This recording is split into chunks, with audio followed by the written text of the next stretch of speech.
मैं सम्माननीय मोदी साहब को अनुरोध करती हूं इस विराट और ऐतिहासिक सभा को संबोधित करें। भारत माता की, भारत माता की, भारत माता की जय भवानी, जय भवानी। करवीर निवासिनी आई महालक्ष्मीच्या, आई अंबाबाईच्या चरणी त्रिवार वंदन करतो।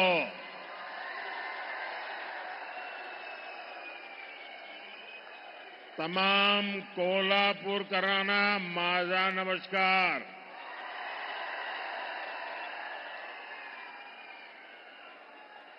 ये धरती छत्रपति शिवाजी महाराज, धर्मवीर संभाजी महाराज और छत्रपति साहूजी महाराज के आदर्शों की धरती है। मैं इन सभी महापुरुषों के चरणों में प्रणाम करता हूं। साथियों, आप सब जानते हैं मैं काशी का सांसद हूं और आज करवीर काशी आया हूं। ये मेरा सौभाग्य है। साथियों, हमारे कोल्हापुर महाराष्ट्र का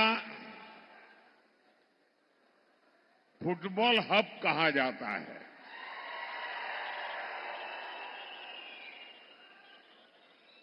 फुटबॉल यहां के युवाओं में बहुत पॉपुलर है और आपको अगर फुटबॉल की भाषा में मैं बताऊं तो कल दूसरे चरण का मतदान पूरा होने के बाद बीजेपी और एनडीए 2-0 से आगे चल रहे हैं।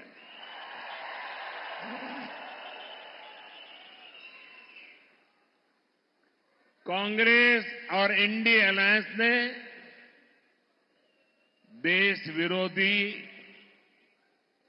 और नफरत की राजनीति के 2 सेल्फ गोल कर लिए हैं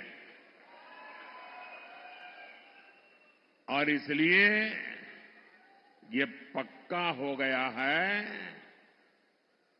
फिर एक बार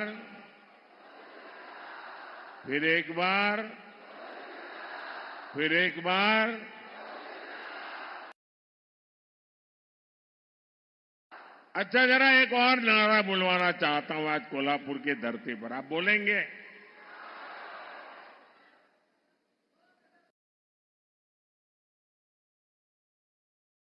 अभी मैं बोल रहा था फिर एक बार, अब मैं नहीं बोलूंगा, आप बोलेंगे फिर एक बार, ठीक है? गरीबों की सरकार, गरीबों की सरकार,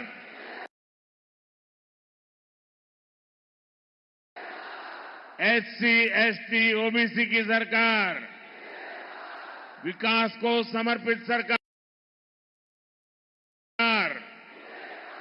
युवा को अवसर देने वाली सरकार, महिलाओं को सुविधा देने वाली सरकार। शाबाश।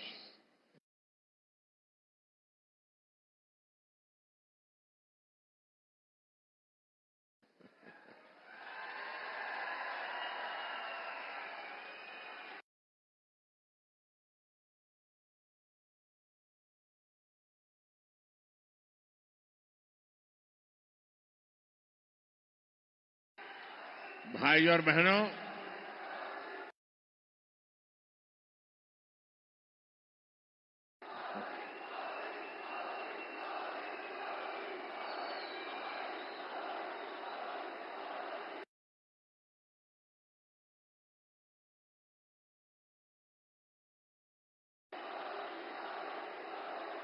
अब तीसरे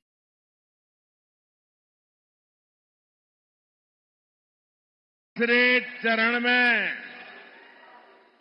बॉल कैरियर की जिम्मेदारी कोल्हापुर वासियों के पास आने वाली है।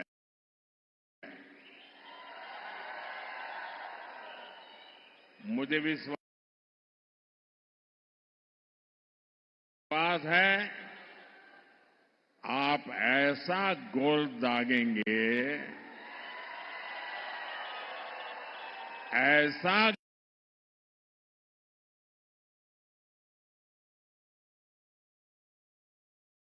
गोल दागेंगे कि आगे के सारे राउंड भी इंडिया अलायंस वाले चारों खाने जीत रहेंगे।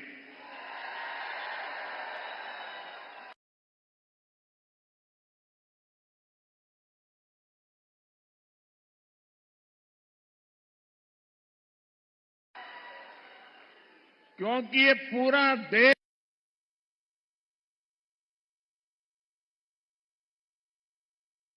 जानता है जगत भारी कोल्हापुरी, जगत भारी। क्या आप ऐसा करने देंगे?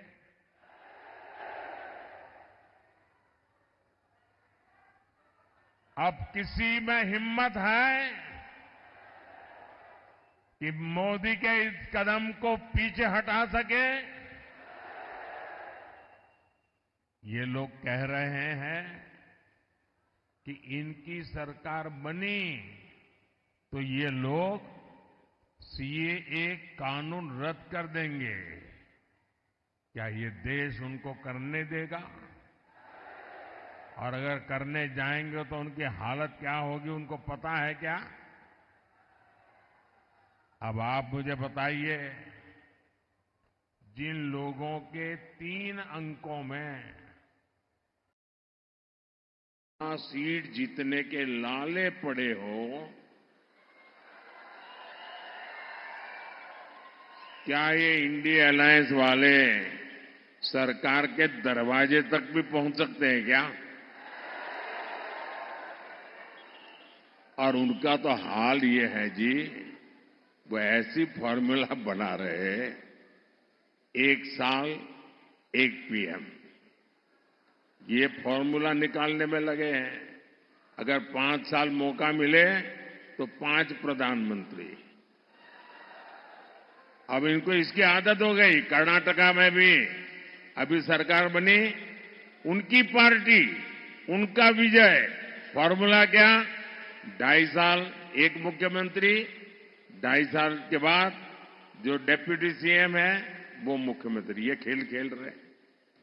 इन्होंने छत्तीसगढ़ में फॉर्मूला बनाई थी, 2.5 साल 1 मुख्यमंत्री, दूसरे 2.5 साल दूसरा मुख्यमंत्री। उन्होंने राजस्थान में फॉर्मूला बनाई थी, 2.5 साल 1 मुख्यमंत्री, दूसरे 2.5 साल। और हुआ क्या? ये फॉर्मूला निकालने वाले लोग 5 साल में 5 प्रधानमंत्री देश पर थोपने के सपने देखने वालों को ये देश कभी भी सहन करने वाला नहीं है। और इसलिए ये लोग देश पर गुस्सा उतार रहे हैं। कर्नाटका और तमिलनाडु में कांग्रेस और इंडिया अलायंस के लोग क्या भाषण कर रहे हैं? दक्षिण भारत को तोड़कर अलग देश बनाने की मांग कर रहे हैं। आप मुझे बताइए, अहद पेशावर, अहद पेशावर तहत तंजावर, हिंदवी स्वराज्य।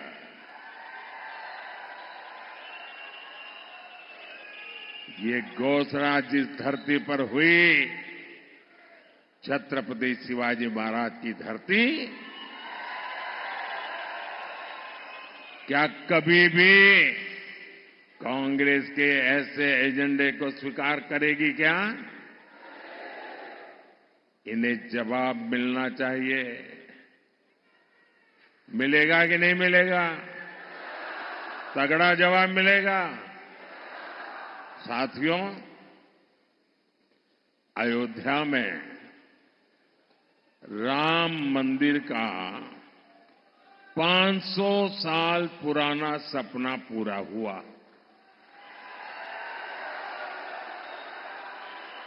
दशकों तक राम मंदिर को बनने से रोकने वाली कांग्रेस ने उसका भी बहिष्कार किया। और ये कांग्रेस कितनी अधपतन में गई है। ये राम मंदिर की जो ट्रस्टी है ना, ये अच्छे लोग हैं, तो कांग्रेस के सारे पाप माफ कर दिए और घर जाकर के निमंत्रण दिया कि नहीं भाई चलो, जो हो गया आओ। उन्होंने उस निमंत्रण को ठुकरा दिया।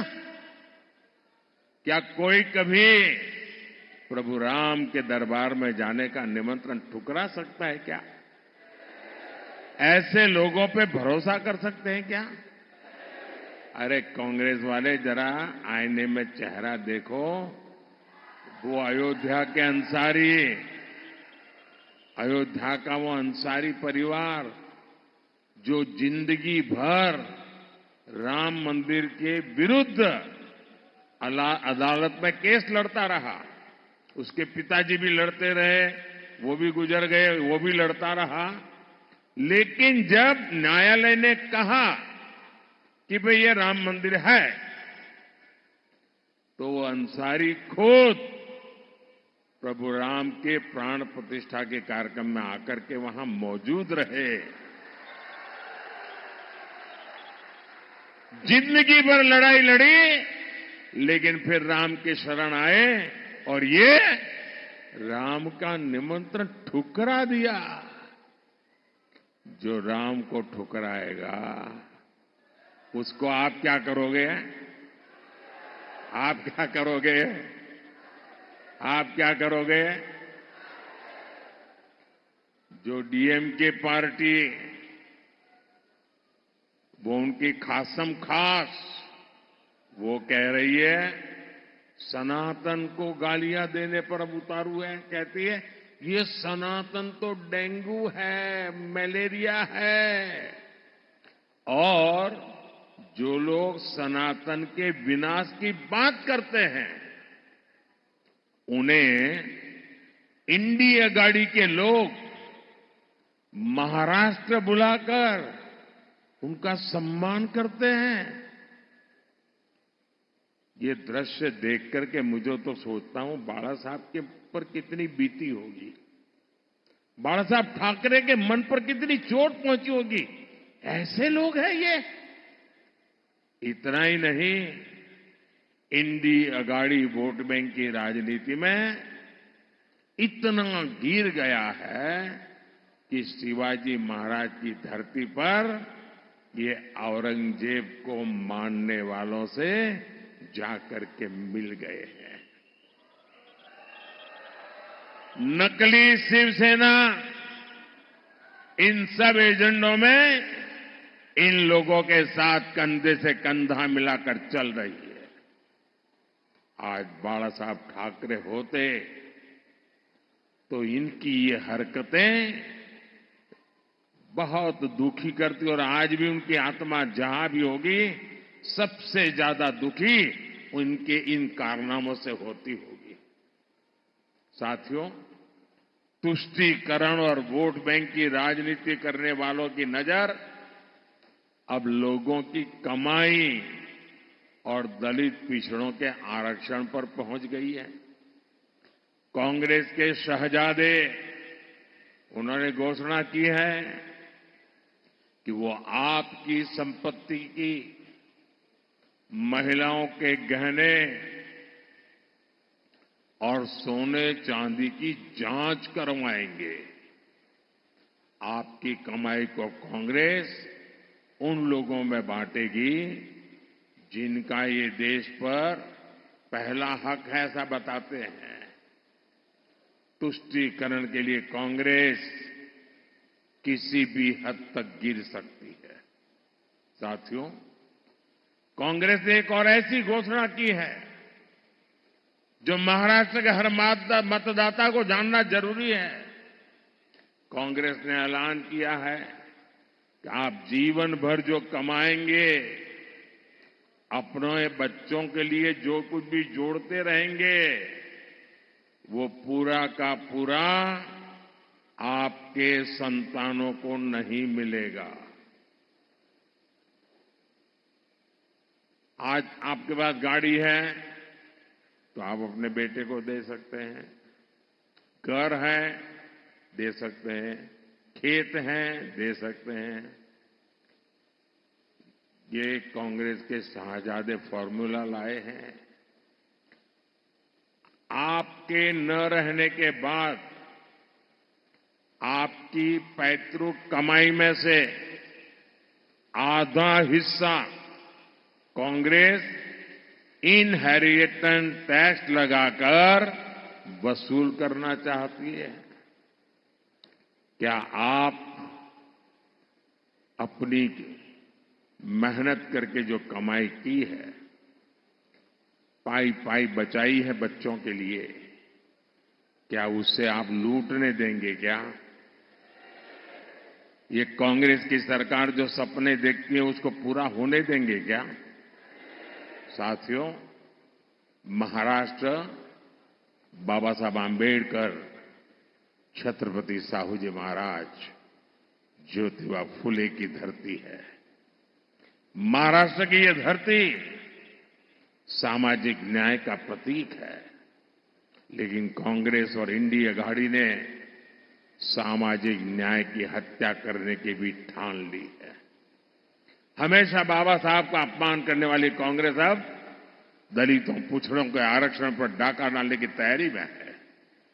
कांग्रेस महाराष्ट्र समेत पूरे देश में आरक्षण का अपना कर्नाटका मॉडल लागू करना चाहती है। और ये कर्नाटका मॉडल क्या है? इस देश के दलितों ने, आदिवासियों ने, पिछड़ों ने, एससी, एसटी, ओबीसी सबने समझने जैसा है जी। बड़ा भयंकर है मॉडल। कर्नाटका में कांग्रेस सरकार ने ओबीसी कोटे में जो 27% आरक्षण है, वो मुसलमानों को देने के लिए उन्होंने क्या किया? रातों रात एक कागज पे थप्पा मार करके सभी मुसलमानों को ओबीसी बना दिया, रातों रात। और इसके कारण वो ओबीसी का जो कोटा था उसके हकदार बन गए, और जो ओबीसी को मिलता था वो पूरा का पूरा उन्होंने लूट लिया। भाइयों, अब ये फॉर्मूला ये पूरे देश में लागू करना चाहते हैं। आप करने देंगे क्या? करने देंगे क्या? 2012 में इंडी गठबंधन की सरकार ने ये कोशिश की थी, तब ये सफल नहीं हो पाए थे। इसलिए अब कांग्रेस संविधान बदलकर दलित, पिछड़ों का आरक्षण धर्म के नाम पर बांटना चाहती है। ओबीसी के आरक्षण पर यह डाका क्या कभी कोई बर्दाश्त कर सकता है क्या? आप बर्दाश्त कर सकते हैं क्या? आप स्वीकार कर सकते हैं क्या? जिन लोगों ने कर्नाटका में पिछड़ों का आरक्षण छीना है, उन्हें देश में एक इंच भी सफलता नहीं मिलनी चाहिए, अवसर नहीं मिलना चाहिए। साथियों, कांग्रेस और इंडिया अघाड़ी का एक ही एजेंडा है, सरकार बनाओ, नोट कमाओ। लेकिन हमने इन 10 वर्षों में समस्याओं के स्थायी समाधान के लिए काम किया। एनडीए ने युवाओं और महिलाओं को केंद्र में रखकर काम किया। एनडीए ने आत्मनिर्भर भारत अभियान चलाया ताकि देश में उद्योग बढ़े। एनडीए ने स्टार्टअप इंडिया अभियान शुरू किया ताकि युवाओं को ज्यादा अवसर मिले। आज स्टार्टअप्स के मामले में भारत दुनिया में तीसरा सबसे बड़ा देश है। आज दुनिया में दूसरे नंबर पर सबसे ज्यादा मोबाइल फोन बनाने वाला भारत है। यानी जिस युवा को कांग्रेस ने नौकरी और रोजगार के लिए तरसा दिया था, भारत का वो युवा अब दुनिया की अर्थव्यवस्था को दिशा दे रहा है। अगले कार्यकाल में भाजपा एनडीए युवाओं को और ज्यादा अवसर देने के लिए प्रतिबद्ध है। इसलिए भाजपा ने घोषणा की है कि मुद्रा योजना के तहत अब 10 लाख के बजाय 20 लाख रुपए का लोन दिया जाएगा, बिना गारंटी दिया जाएगा। अगले 5 साल में हमारी सरकार इंफ्रास्ट्रक्चर पर रिकॉर्ड निवेश करेगी। इससे भी युवाओं के लिए रोजगार के नए अवसर बनेंगे। साथियों, विकास में महिलाओं की भागीदारी विकसित हो और विकसित भारत की एक गारंटी है। इसलिए महिलाओं के लिए अवसर, उनकी सुरक्षा, ये मोदी की गारंटी है। पहले जिन सेक्टर्स में महिलाओं के काम करने की पाबंदी थी, मोदी ने उस पाबंदी को खत्म कर दिया। हमारी सरकार ने रोजगार मेलों के जरिए सरकारी नौकरी में लाखों भर्तियां की है। इससे सरकारी नौकरियों में भी महिलाओं की भागीदारी बढ़ी है। महाराष्ट्र में, यहां कोल्हापुर में सहकारी समितियों में महिलाओं की बहुत बड़ी भूमिका है। हमारी सरकार ने पहली बार अलग सहकारी मंत्रालय बनाया। हमने महिलाओं को आर्थिक रूप से मजबूत बनाने के लिए सेल्फ हेल्प ग्रुप का एक बड़ा आंदोलन खड़ा किया। इसी का नतीजा है कि पिछले 10 साल में 10 करोड़ महिलाएं सेल्फ हेल्प ग्रुप से जुड़ी हैं। यहां महाराष्ट्र में भी पिछले 10 वर्षों में सेल्फ हेल्प ग्रुप से जुड़ी महिलाओं को हजारों करोड़ रुपए की मदद दी गई है। अब हमारी सरकार सेल्फ हेल्प ग्रुप की 3 करोड़ महिलाओं को लखपति दीदी बनाने का संकल्प लेके काम कर रही है। साथियों, आज यही नारी शक्ति जब मोदी का सुरक्षा कवच बनकर खड़ी है, तो कांग्रेस वालों की जरा तकलीफ ज्यादा ही बढ़ जाती है।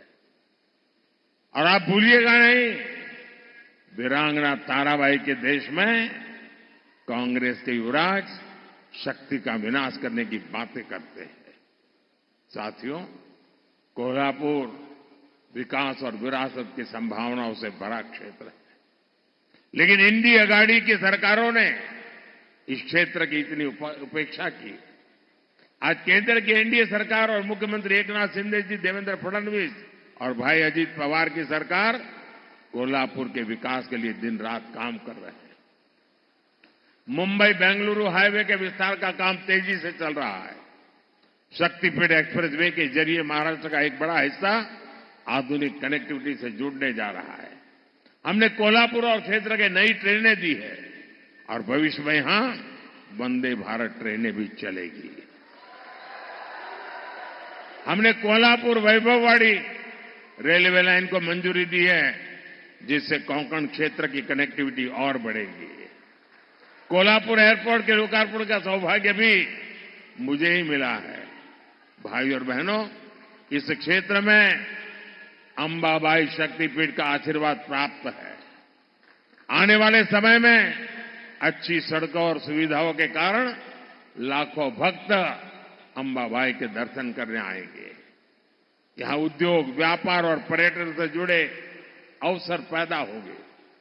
आप मुझे बताइए, मोटा कमीशन न मिलने तक फाइलों को दबाकर बैठने वाले लोग, याकूब मेनन की कब्र को संवारने वाले लोग, उनसे आप कोल्हापुर का, महाराष्ट्र का भाग्य बदलने की उम्मीद कर सकते हैं क्या? ये लोग महाराष्ट्र को आगे लेकर जा सकते हैं क्या? साथियों, 7 मई को महाराष्ट्र और देश का भविष्य तय करने के लिए एक बड़ा अवसर आ रहा है।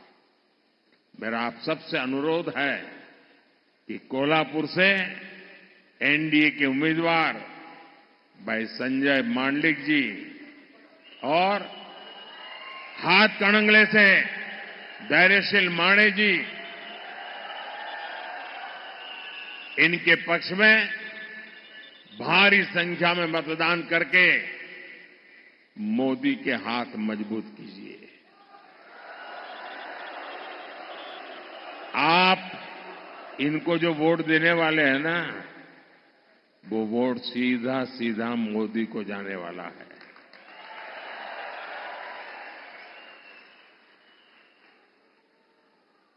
लेकिन गर्मी बहुत है, कहीं कहीं शादियां भी है, फिर भी मतदान ज्यादा होगा ना। आप घर घर जाएंगे, मतदाताओं को जगाएंगे, आप पोलिंग बूथ जीतेंगे, मतदान के पुराने सारे रिकॉर्ड तोड़ेंगे, पक्का? अच्छा, मेरा एक काम करेंगे, ये मेरा पर्सनल काम है, करेंगे? जरा हाथ ऊपर करके बताइए, करेंगे? करेंगे? मेरा एक काम करना,